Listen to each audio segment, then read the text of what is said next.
All right, so in this video, we're going to talk about something that's a little bit confusing for most people. All right, and it's the difference between statements like this and statements like this.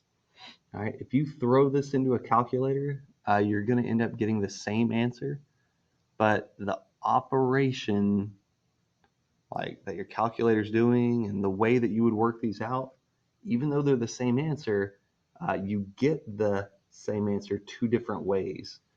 And that's the difference. And it is an important difference because when you try to if you just think, oh, it doesn't matter, well, you're wrong. Down here, I'll show you later, it does matter. Right? So we need to understand how we're getting our answers for these two situations here. All right. So first off, remember a negative times a negative is a positive. And if you had just one negative, the answer would be negative. This is when you're multiplying and dividing.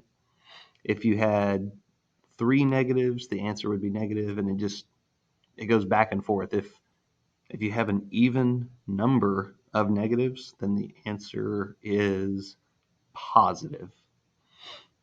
All right, let's go. Let's do this. I put here the key is knowing whether or not the exponent applies to the negative. All right, so we're gonna write this out based on what the exponent tells us to do. Here, the 3 is telling us that we need to take whatever's in the parentheses, this whole bit, and we're going to multiply it by itself 3 times.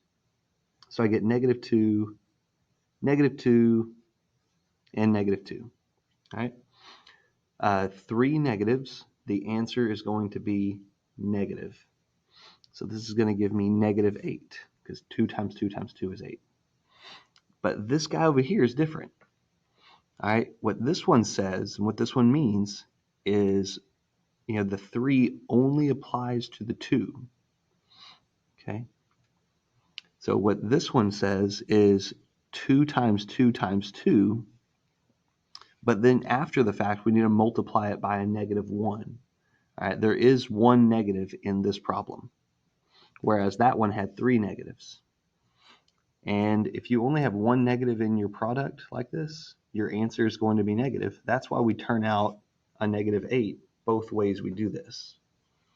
I know this is kind of a weird thing, but it is an important thing.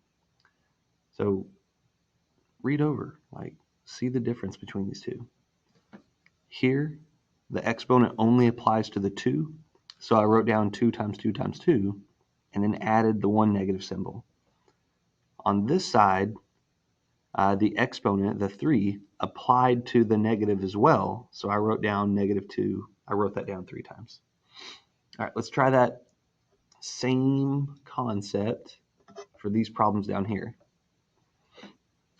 So on this one, the exponent of a 2, it does apply to the negative as well. Right? That -5 is in parentheses, and all that stuff in parentheses is raised to the second power. So what I have here is -5 multiplied by -5. I've got 2 negatives, so my answer is positive. But this one, the exponent only applies to the 5. So I've got 5 times 5, but then I have this one negative. Remember, that exponent doesn't apply to the negative in this case. So I've got one negative, therefore my overall answer is negative. All right, hopefully you see the difference.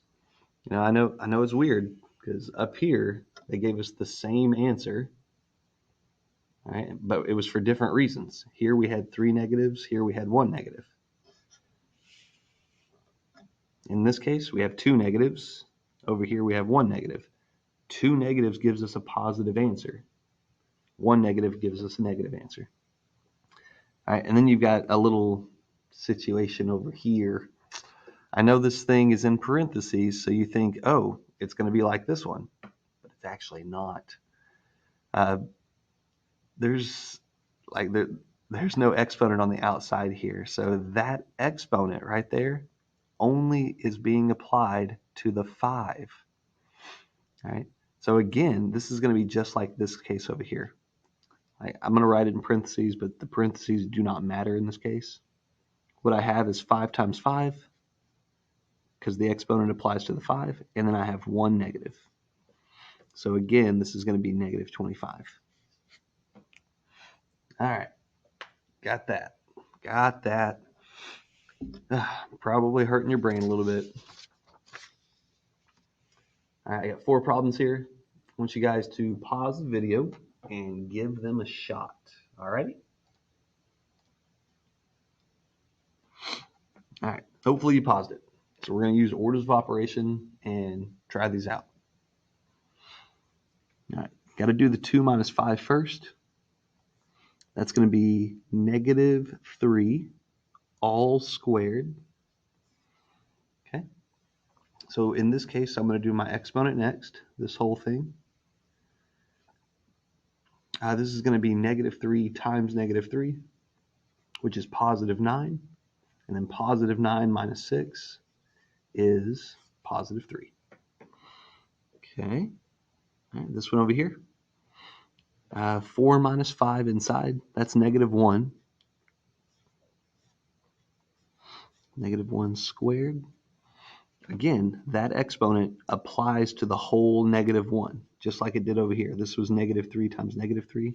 This is going to be negative 1 times negative 1. So I've got to do that exponent first.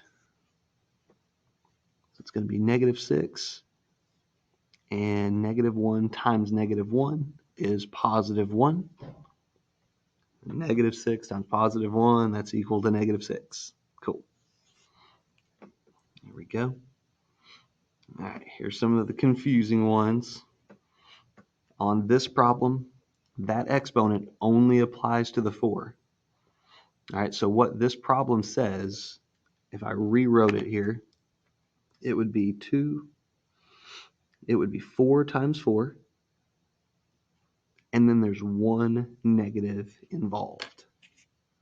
Okay, so this is going to give us negative 16 in the parentheses. So it's 2, that's negative 16 there. Negative 4 times positive 4. And then 2 times negative 16, that is equal to negative 32. Cool. All right, these 3 over here, I had a mixed bag here just to make it as confusing as I possibly could. All right. Yeah, hopefully you gave it a shot. I'm going to actually just, I'm going to write these out in expanded form. All right, so this first one is 2 times 2 times 2 with 1 negative symbol. All right, this next one, the negative 2 all to the 4th, that one means negative 2 times itself 4 times. Okay. And then the last one here, the exponent only applies to the 2. So this one is actually 2 times 2, and then there's 1 negative there. Good grief. You probably don't have to write it out like that, but anyway, that's what I did. Okay, this whole guy is equal to negative 8, because I have 1 negative. And then this one, I have 4 negatives. So 4 negatives will be a positive answer. 2 times 2 is 4, times 2 is 8, times 2 is 16. And then this last one here is 2 times 2 is 4, but then there's 1 negative. So you get negative 4 there. Okay. Do a little math. Negative 8 plus 16, that's equal to 8. 8 plus negative 4, that's equal to 4. All right. Thanks for hanging with me. That was long. Boy,